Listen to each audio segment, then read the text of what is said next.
our top 10 teams on the JSI poll, the Just Saying It poll. Week 5 had some good matchups. There were definitely some games that I think are going to be very precedent on deciding on how things unfold. And heading into week 6, you got some must-see games. You got also some top 10 matchups on my listing. So I'm not going to waste any time. Our top 10 teams on the JSI poll heading into week 6. Michael, start that music. All right, let's knock out the audible mentions real fast. First up, Washington State. They didn't play this past week. They didn't have to earn a lot of respect from me. Cameron Ward is looking like a Heisman contender. This passing attack is potent as all hell. They actually can run the football pretty well. I think this defense is better than advertised. Yeah, they had a bad showing when it came to Oregon State, but Oregon State actually looks pretty decent as well. Not good enough to be in my top 10, but definitely a team I'm going to keep monitoring. Speaking of which, the Beavers, Oregon State, I told you, hammer the under. Hammer the under. DJ Ungale had a very strong showcase. The rushing attack, led by Damian Martinez, was alive and well. And this defense forced Nate Johnson, Bryson Barnes, and Utah to suffer at wits' ends on Friday night. They end up getting the massive win, a top 10 victory for Oregon State. They now are looking like they are locked and loaded and back right in the hunt for a Pac-12 title. Next up, Notre Dame. Notre Dame is a good team. I don't know what happened against Duke.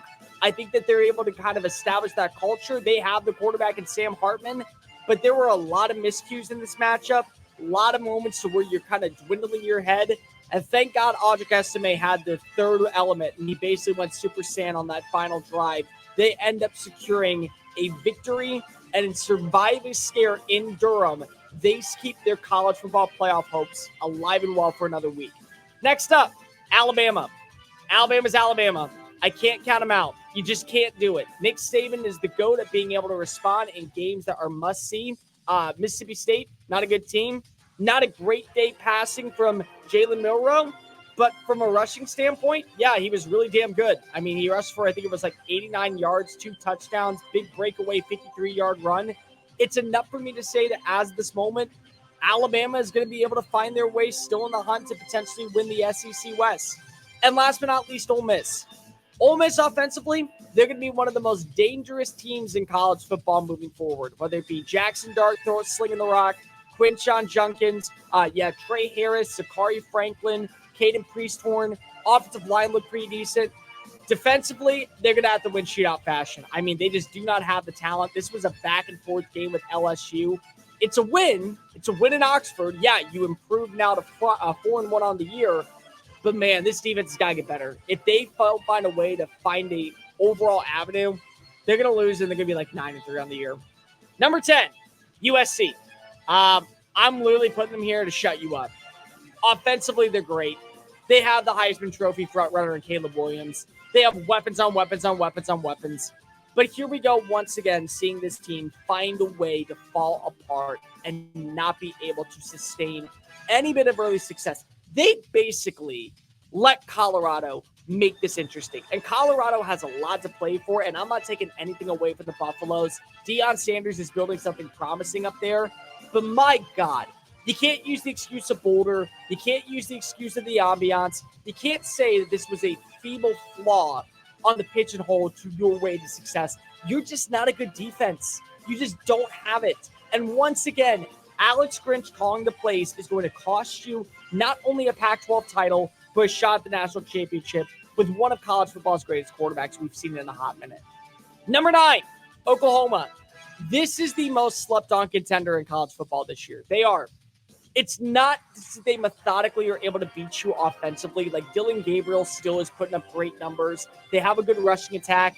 They rank number 3 in scoring, number 7 in passing, and number 9 in total yards among college football teams. Jeff Lebby's been calling great execution. It's the defense. Like this defense underneath Brett Venables in year 2 has drastically turned the corner. They're number 4 in scoring. They're top 30 in total yards allowed. They're number 12 on third down conversions. They're holding opponents to a success rate of under 29%. And they lead college football in interceptions. This is a very good Oklahoma team. They have found a way to turn the corner. Red River is going to be rocking and rolling in Dallas on Saturday. Number 8, Penn State. Defensively, they're great. Defensively, they're one of the best teams in college football. They rank number 3 in scoring. They rank top 10 in pass defense. They rank top 10 in total yards allowed. There's a reason for optimism. But this offense is hit and miss. It's hot and cold. It's like a Katy Perry song. One is a hit, one's a flop. Drew Aller, not a good day against Northwestern. The run game, basically obsolete until the fourth quarter. Yeah, they find a way to get the 41-13 victory. But, I mean, Nick Singleton didn't go for over 100 yards. Katron Allen didn't find the end zone. They were good, but there are a lot of questions. They played down to the level of Northwestern up until the final 15 minutes. They're not going to be able to do that against a lot of other teams. Number 7, I have to do it. I have to do it. It's Georgia. Georgia for me this week is number 7. It's the same thing every single game. You know how good this team can be. You know how talented this roster is. You have a human security blanket and arguably the greatest tight end that's ever stepped foot on a college field in Brock Bowers. He is an alien that the government is basically handing out to you and saying, they exist, people, but it's a slow start every single game. Carson Beck found a way to come back in the fourth quarter. They found a way to not self-implode once again, but you have to start fast. This is a Georgia team that offensively is seeing the same mental mistakes that were there when Mike Bobo was the offensive coordinator underneath Mark Richt. If they don't capitalize and finally get the first gear in the first quarter, someone's going to beat them. Someone is going to knock them off their pedestal. So I'm knocking them down a few notches until they put together a quality first 15 minutes to begin a game. Number 6, Michigan. Michigan, I believe, is a very sound team. And I think that right now, I'm a little bit underappreciating Michigan, but this might be the wake-up call that the offense needs to find some bit of dynamic consistency in the passing attack. Defensively, they're number 1 in scoring. They're 14th defending the run. They're just outside the top 10 in pass coverage. They're 4th in total yards allowed. But J.J. McCarthy, once again, is just basically fumbling it in. He's just honing it in. It's just like mental little things. The rushing attack is great. You know what you have in Blake Corum. You know what you have in Donovan Edwards. But if this offense can't find a way to put it together, basically what's going to happen is they're going to split the series with Ohio State. They're going to split the series with Penn State. They're going to be 11-1, and they may not control their destiny to the Final Four. Number 5, Ohio State. Bye week, didn't play, didn't matter. Top 3 scoring defense, top 5 in pass defense. They're top 10 in total yards allowed. The offense has weapons galore from Marvin Harrison Jr.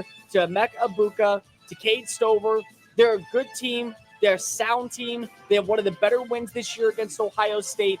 Notre Dame, whether you say Notre Dame crapped on itself, the mental mistakes were too big for the spotlight. They're still a good team. Right now, I trust them more than I trust Michigan, and I trust them more than Penn State. Number 4, Florida State. Bye week. Didn't matter to me. Top 10 in scoring in college football. They have elite studs from Keon Coleman to Johnny Wilson.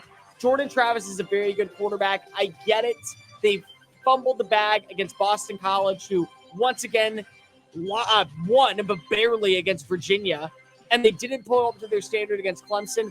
Clemson on the road is a tough matchup every single week, so I'll give them a pass there. I got to see more offensive consistency, but they're still a top 5 team in college football. Number 3, Oregon. Oregon might be the most complete team in the sport this year. They're number 2 in scoring. They're number 6 in rushing. They're number 11 in passing. They're number 2 in total yards. Their defense is very stout underneath Dan Lanning. They basically took the SEC mold and put it out in Eugene. Top 10 in scoring, total yards, and pass defense. They had over 500 yards against Stanford. They're a legitimate threat to not only win the Pac-12, but win the national championship. Number 2, Texas. Finally, you're playing up to your standard and not down to opposing teams. They totaled 661 yards of offense after a sluggish first half. They have weapons, they have dudes, they have studs, and they are going to be finally tested and put to the pedal to the metal against Oklahoma this weekend in Dallas at the Cotton Bowl.